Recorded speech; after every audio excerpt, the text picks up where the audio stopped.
Hello everyone, welcome to a brand new episode of Son of a Gun. I hope you all are doing fine. Today's episode is gonna be the fourth part of our series, Finding the Perfect G2. Joining with us today is Mr. Saju from Muthalamada in Palakkad with his fabulous 1961 model Old Madras Royal Enfield U-Frame G2.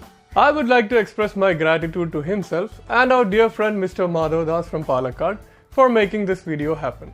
In the meantime, I have a kind request to all my dear viewers. It's entirely out of context and I apologize for that. I have started a new channel focusing on Malayalam stand-up comedy. I have added the link to that in the description below. Kindly watch, subscribe and support if it's not too much to ask. Now, let's proceed to today's episode.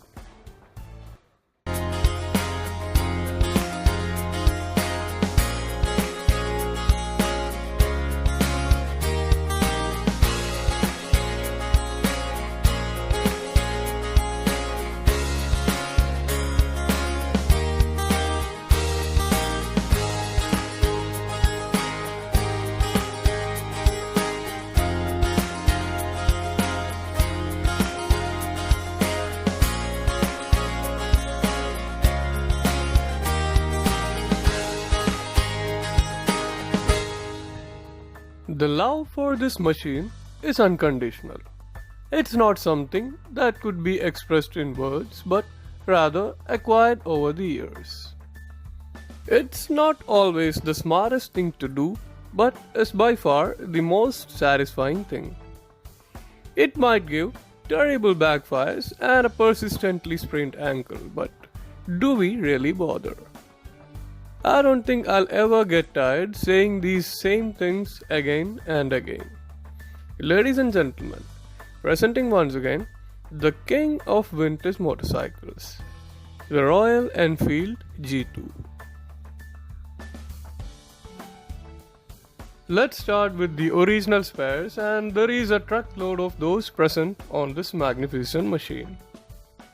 Let it be the original handlebar and accessories, the original double reading 120 miles per hour Smith's speedometer, the Feridax throttle lock, original wheel monogram, original Royal Enfield India rubber pads, Lucas short Delco, original grooves mudguard and number plates, or the original chrome petrol tank. The list is too long and too amazing. The original factory stampings present on the frame and engine for the year 1961 says a lot about the authenticity of this wonderful phenomenon of a motorcycle.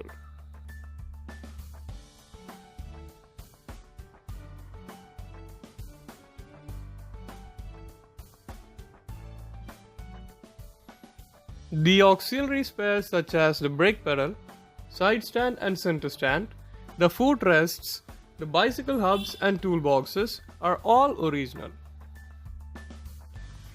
In this one too, we could see the tiger face tail lamp replica that we saw in the previous episode too. The mechanical parts including engine unit, clutch and gearbox are original with all the relevant markings. Also watch out for the flat-shaped neutral finder and the allied ignition switch fixed on the right toolbox. Even rarer spares such as copper oil pipe and the AA badge are present as well. Last but not the least are the original Dunlop rims and the Lucas headlight assembly.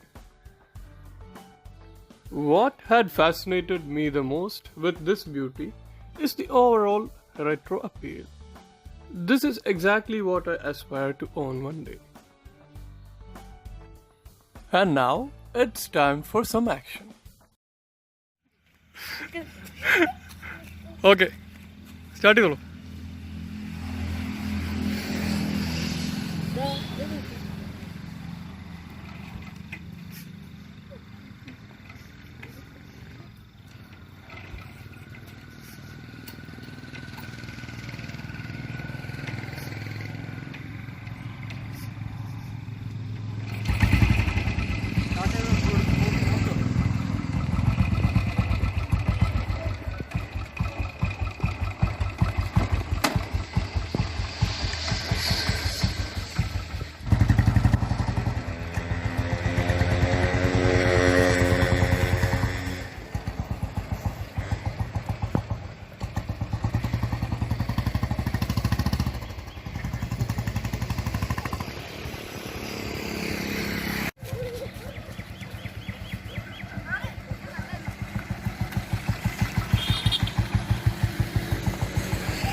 Baiju, Palakkad Muthalamada സ്വദേശിയാണ്.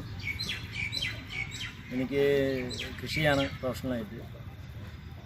ഞാൻ ഒരു ഏകദേശം 22 വർഷത്തോളമായി എൻ്റെ ഈ വണ്ടികളുടെ ഒരു വാഹന പ്രേമം കാരണം കൂടുതൽ ഫുൾ ടൈമായി ഞാൻ ഇതിനകത്ത് ഇൻട്രസ്റ്റഡ് ആണ്.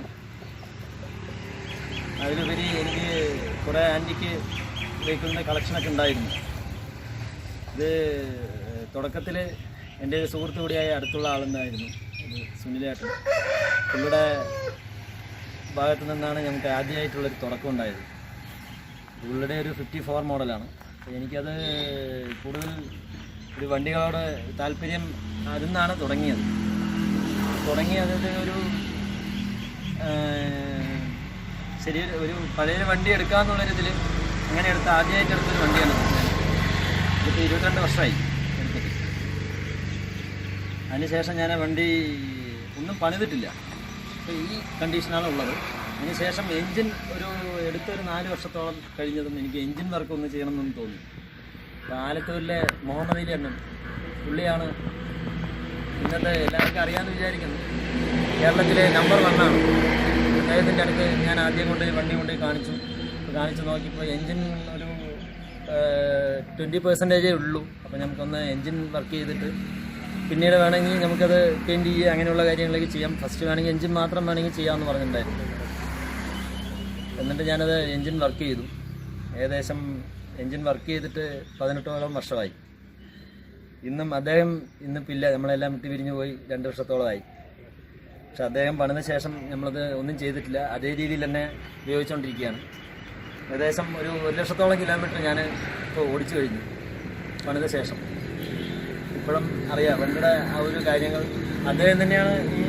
എൻ്റെ ഈ വണ്ടിയിലുള്ള ഏകദേശം എല്ലാ ഭാഗങ്ങളും ഈ രീതിയിൽ മെയിൻറ്റെയിൻ ചെയ്യാനുള്ളൊരു ഐഡിയയും പ്ലാനിങ് ഒക്കെ തന്നു അദ്ദേഹം തന്നെയാണ്. പിന്നെ വണ്ടിയുടെ ഈവൻ ടൈമിങ് അങ്ങനെയുള്ള കാര്യങ്ങൾ, കുറച്ച് സെൻസിറ്റീവായിട്ടുള്ള കാര്യങ്ങളൊക്കെ കംപ്ലീറ്റ് ചെയ്യുന്നതൊക്കെ അദ്ദേഹമായിരുന്നു. അപ്പോൾ ഈ ഷോർട്ട് ഡെൽക്കോയിലെ ടൈമിംഗ് സെറ്റ് ചെയ്യൽ ഇങ്ങനെയുള്ള കാര്യങ്ങളെല്ലാം പുള്ളി തന്നെയാണ്. പുള്ളിക്ക് അതൊരു പ്രൊഫഷണലായിട്ട് പുള്ളിയുടെ അടുത്ത് കുറേ എക്യുപ്മെൻറ്റ്സുകളുണ്ട്. അപ്പോൾ പുള്ളി അത് വെച്ചാൽ ചെയ്യുക. അപ്പോൾ ഇന്നത്തെ മെക്കാനിക്കൽമാർ പല ആളുകളും ഇപ്പോൾ തിരുവനന്തപുരം തുടങ്ങി എല്ലാ ഭാഗത്തും എറണാകുളത്തൊക്കെ ഉണ്ട്. പക്ഷേ എനിക്ക് മുഹമ്മദ് അലിയാണ് കവിച്ചൊരാൾ ഇന്ന് ശരിക്കും പറഞ്ഞു കഴിഞ്ഞാൽ ഇന്ത്യയിൽ തന്നെ ഇല്ല എന്ന് പറയാം. എന്താ വെച്ചാൽ റോയൽ എൻഫീൽഡിൻ്റെ ജനനം എന്ന് പറഞ്ഞു കഴിഞ്ഞാൽ അതിൽ ശരിക്കും പറഞ്ഞു കഴിഞ്ഞാൽ അതിൻ്റെ ശരിക്കും പറഞ്ഞു കഴിഞ്ഞാൽ എന്താ പറയാൻ വാക്കുകളില്ല. മുഹമ്മദ് അലിയുടെ കാര്യം അങ്ങനെയാണ്. ഈവൻ ഓരോ ഈ കാണുന്ന ബുള്ളറ്റിൻ്റെ പല ഭാഗങ്ങളുടെയും ഒരു കറക്റ്റായിട്ടുള്ളൊരു ബുക്ക്ലെറ്റും പിന്നെ അതുപോലെയുള്ള ടൂൾസും, ഈവൻ ഇംഗ്ലണ്ടിൻ്റെ ടൂൾസുകളടക്കം പുള്ളിയുടെ കയ്യിൽ സ്റ്റോക്കാണ്. ചെറിയ ഷോർട്ട് ഡെൽക്കോവിനകത്ത് അഴിക്കുന്ന ചെറിയൊരു നട്ടാണെന്നുണ്ടെങ്കിലും ഒരു 6-7 നട്ടാണെന്നുണ്ടെങ്കിലും അത് അഴിക്കുന്ന ടൂൾസ്, ചെറിയ സ്പാനറുകൾ വരെ, അത്രയും കണ്ണിൽ കാണാൻ പറ്റാവുന്ന രീതിയിലുള്ള അത്ര ചെറിയ സ്പാനറുകൾ പുള്ളിയുടെ കയ്യിലുണ്ട്. പുള്ളി അപ്പോൾ അത് ചെയ്യുന്നതൊക്കെ നമുക്കത് കൂടുതൽ ഒരു വണ്ടികൾ മാത്രമല്ല, വണ്ടിയിൽ ഞാനത് ശരിക്കും പറഞ്ഞു കഴിഞ്ഞാൽ ഞാൻ വണ്ടി അഴിച്ച് പണിയാനുള്ളൊരു എനിക്കൊരു ഇൻട്രസ്റ്റ് ഉണ്ടാക്കി തന്നത് പുള്ളിയാണ്. എന്താ വെച്ച് കഴിഞ്ഞാൽ ഞാൻ അതിന് ശേഷം പിന്നീട് വേറെ ഒരു വണ്ടി എടുത്തു. അങ്ങനെ 1, 2, 3, 4 വണ്ടി വരെയായി. അതിനുശേഷം ഞാൻ 3ഉം 4ഉം വണ്ടികളൊക്കെ ഞാൻ തന്നെയാണ് സ്വയം അഴിച്ച് ചെയ്തതാണ്.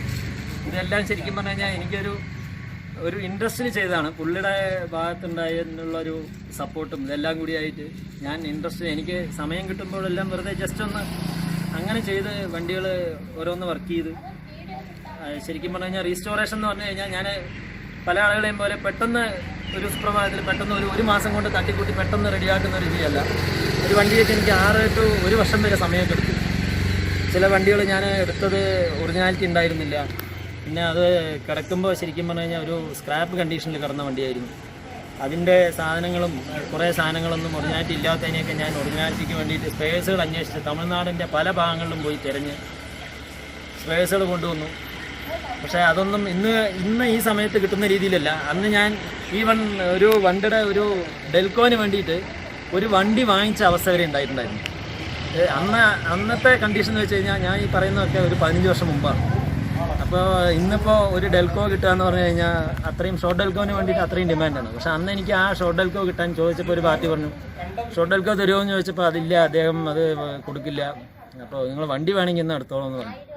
അപ്പോൾ ഞാനൊരു ഇതിന് ശരി എന്നാൽ പിന്നെ വണ്ടി എന്താണെന്ന് വെച്ച് കഴിഞ്ഞാൽ നോക്കാമെന്ന് പറഞ്ഞ് പിള്ളേരായിരുന്ന ഷോർട്ട് ഡെൽക്കോയുടെ കൂടെ ഉള്ളൊരു വണ്ടി ഞാൻ ഒരെണ്ണം എടുത്തിട്ടുണ്ടായിരുന്നു. അത് അന്ന് 18,000 രൂപയ്ക്കാണ് എടുത്തത്. ഇന്ന് ഷോർട്ട് ഡെൽക്കോ 18,000 രൂപയ്ക്ക് കിട്ടാത്തൊരവസ്ഥയാണ്. അന്ന് ഞാൻ ആ വണ്ടിയോടുകൂടി 18,000 രൂപയ്ക്ക് എടുത്ത് ആ ഷോർട്ട് ഡെൽക്കോ ഞാൻ അയച്ചെടുത്ത് എൻ്റെ വണ്ടിയിൽ ഫിറ്റ് ചെയ്ത് ആ വണ്ടി ഞാൻ കൊടുത്തു. അപ്പോൾ അങ്ങനെ ഞാൻ ഒരുപാട് എന്താ വെച്ച് കഴിഞ്ഞാൽ ഞാൻ ഇതിനു വേണ്ടി കുറേ ഇങ്ങനെ അവിടെ ഇവിടെയും എന്താ വെച്ച് കഴിഞ്ഞാൽ അതൊരു ഇൻട്രസ്റ്റഡ് ആയിരുന്നു. എന്താ വെച്ച് കഴിഞ്ഞാൽ ഈ ബുള്ളറ്റ് എന്ന് പറഞ്ഞു കഴിഞ്ഞാൽ പൊതുവെ ഒരു ഹരമാണ്. ഇന്നത്തെ യുവതലമുറയ്ക്ക് ഇതിനെക്കുറിച്ചിട്ടൊന്നും വലിയൊരു താല്പര്യമില്ലായിരിക്കാം. പക്ഷെ എന്തുതന്നെയാണെന്നുണ്ടെങ്കിലും ഇന്നും റോയൽ എൻഫീൽഡ് എന്നുള്ളൊരു മഹിമ നിലനിർത്തി പോവുകയാണെന്നുണ്ടെങ്കിൽ ഇതിനെ കഴിച്ചിട്ടേ ഉള്ളൂ. അല്ലാതെ ലേറ്റസ്റ്റ് ഏത് വണ്ടി വന്നു കഴിഞ്ഞാലും ഈ രീതിയിൽ കൊണ്ടു നടക്കാനും ഈ ഒരു ഭംഗിയും ഇത്രയേറെ ഒരു ഇതിൽ ചെയ്യാൻ അത് ഏത് റോയൽ എൻഫീൽഡിൻ്റെ ഇപ്പോൾ ലേറ്റസ്റ്റ് വന്നിട്ടുള്ള ഏത് വണ്ടിക്കാണെന്നുണ്ടെങ്കിൽ ചാലഞ്ച് ചെയ്യാൻ പറ്റില്ല എന്നുള്ളതാണ് യാഥാർത്ഥ്യം.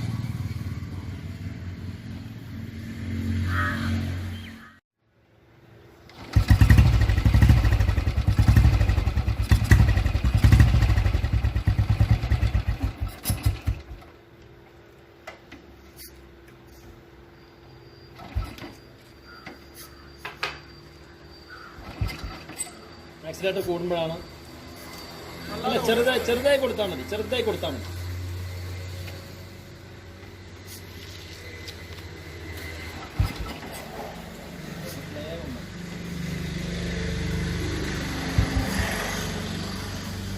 തണ്ണീര്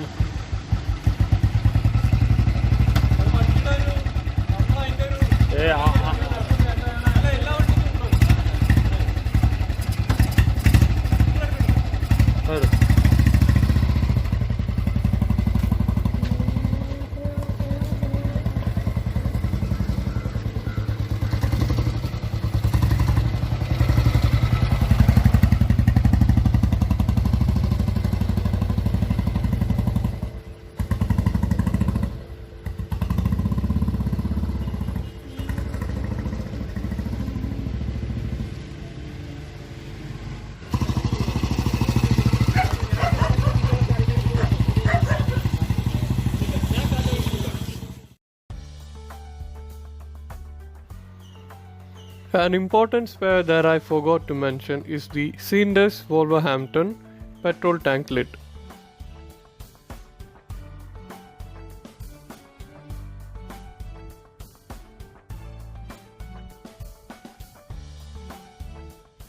Quick trivia guys, one among the two handlebars shown here is a replica and the other is an original windlass. Kindly post your findings in the comment section. With this, I'm winding up today's video. I hope you all have liked it. Kindly express your valuable feedback in the comment section. Thanks for watching Son of a Gun.